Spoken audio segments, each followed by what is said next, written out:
De nouveau au volant de son véhicule, celui que l'on a baptisé le miraculé de la RN11 est de retour sur le terrain.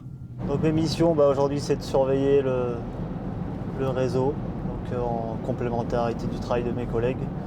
Après 15 mois d'interruption de travail et un long chemin de croix et de nombreuses opérations pour se remettre sur pied, Vinny Courdin a repris du service.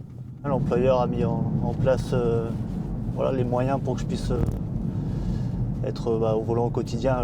On passe des heures au volant, donc effectivement pouvoir bénéficier d'un véhicule adapté, c'était primordial.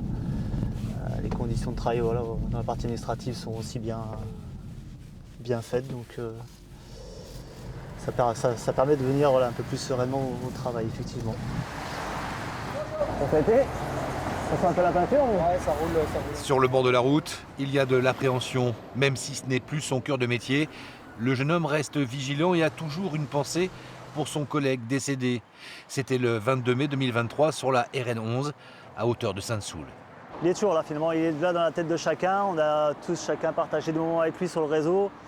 Et ça va faire bientôt 2 ans et sa mémoire est toujours là. Et on essaie de la préserver et de garder cette image, parce que finalement ce drame, il est dans toutes les mémoires aujourd'hui du monde de la route.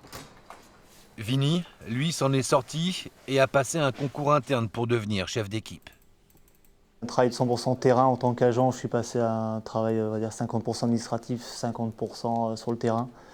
Donc je travaille beaucoup en amont sur la préparation de chantier, je suis chargé de la prévention au centre ici au niveau de la sécurité. Sa volonté de revenir a été la plus forte, une résilience qu'il met à profit dans la nouvelle campagne de prévention pour la sécurité des agents de la route. 2 corps projetés en l'air comme des pantins, des simples jouets qu'on jetterait en l'air et qui sont démantibulés, les bras, les jambes bougent et projetés et retombent sur la chaussée d'une violence inouïe. Ouais, c'est clair que participer à cette campagne de sensibilisation, c'était important, ça permettait de transmettre les bons messages. Est-ce que ce sera entendu? On l'espère. Les personnels de la direction interdépartementale des routes atlantiques risquent leur vie à chaque intervention. Vinny Courdin, lui, s'en est sorti et il n'oubliera jamais ce lundi 22 mai 2023, le jour où il a perdu son collègue.